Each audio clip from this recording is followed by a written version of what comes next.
Hello, welcome back. Radio city joke સ્ટુડિયોમાં આપનું સ્વાગત છે. કિશોર કાકા, શું ફેસબુક ખોલીને બેઠા છો યાર? આ બધી ફ્રેન્ડ રિક્વેસ્ટ ડિલીટ કરું છું યાર. ટોટલી ફેક પ્રોફાઇલ છે બધી. જો એવું તમને કઈ રીતે ખબર પડી? એટલે સરદાર પટેલ ની ફ્રેન્ડ રિક્વેસ્ટ આવેલા. જો ના હોય. કોઈ લિમિટ હોય ફેક પ્રોફાઇલ ની યાર. આ તો જો તું હાચવજે ભાઈ. હા કે તુલસી સમજીને વાત કરીશ ને, હમે તુલસીદાસ નીકળશે.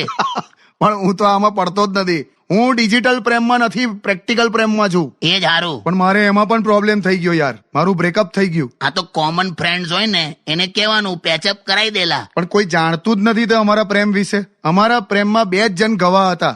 એક એ છોકરી અને બીજું એ છોકરીની દાદી. એક ફરી ગઈ ને બીજી મરી ગઈ. શું કરવાનું? તે કઈ નહીં લાવે. દિલ તૂટ્યા કરે પણ પ્રેમ થયા કરે. બસ છોકરાઓનું દિલ છે ને ગરોડીની પૂંછડી જેવું હોય. કેવું? ગરોડીની પૂંછડી જેવું. જેટલી વાર કપાઈ જાય ને ફરી ઉગ્યા જ કરે. તમે ઉદાહરણ કેવા આપો છો યાર? તને ખ્યાલ આવી ગયો ને? હા. ને તો ઘેર જતો રે. ના ના ના ના. only on